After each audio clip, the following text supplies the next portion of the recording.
लिए एमपी के शहडोल के पीएसआई अस्पताल में पिछले 24 घंटों में 4 बच्चों की मौत होने को मामले को वजीर आला शिवराज सिंह चौहान ने संजीदगी से लेते हुए अफसरान की इमरजेंसी मीटिंग तलब की। सीएम 1:30 बजे मंत्रालय में महकमे अफसरान के साथ मीटिंग करके हालात का जायजा लेंगे।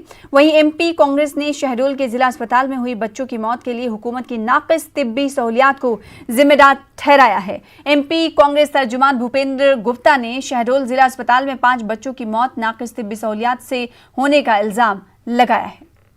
कोविड और दीगर बीमारियों से लोगों की कोई सुध-बुध नहीं ली जा रही थी। अब जो नवजात बच्चों पर जो नजले गिर रहे हैं और डॉक्टरों की चिकित्सा व्यवस्था कितनी निर्लज्जता से पेश आ रही है, ये आप देखें। और इस पर जो है पूरे मध्य प्रदेश का मैं आह्वान करना चाहता हूं कि ऐसी व्यवस्था का अगर हम जो है विरोध नहीं करेंगे, इस पर आपत्तियां दर्ज।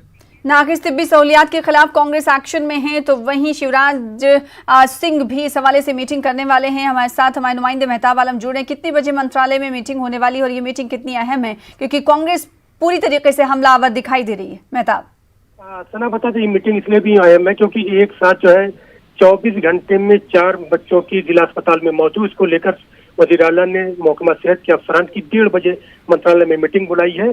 और मीटिंग को जो है तो उसी मामले को लेकर जहाँ पर हुकूमत ये कह रही कि 4 बच्चों की मौत हुई है, कांग्रेस का कहना है कि नहीं 4 नहीं बल्कि 5 बच्चों की मौत हुई और तमाम अगर तिब्बी सहूलियात वहाँ पर बेहतर होती तो इन बच्चों को बचाया जा सकता। तो इस तरह से हम देख रहे हैं कि जो है तिब्बी सहूलियात को लेकर जहाँ सरकार ने एक एक्शन लिया है कि इमरजेंसी मीटिंग बुलाई है, वहीं पर कांग्रेस भी हमलावर नजर आ रही है। उसका इल्जाम है कि हुकूमत जो है अपने सिर्फ इक़्तिदार के नशे में चूर है और उसके वजीर सेहत और दूसरे लोग उनको कोई फिक्र नहीं है। और वहीं पर दूसरी तरफ जो है चाहे कोरोना के मामले बढ़ने की बात कर रही है और उसके मामले भी कहना है कि तिब्बी सहूलियात और अस्पताल में जो वहाँ पे सहूलियात होनी चाहिए थी वहाँ पर नाकिस सहूलियात की वजह से तमाम चीजें हुई हैं। और उस पर पूरे मामले को लेकर कांग्रेस ने आला से तेज जांच का मुतालबा भी किया है। बहुत शुक्रिया मेहताब, हमारे साथ जुड़ने के लिए। वक्त की बेहद कमी है फिलहाल।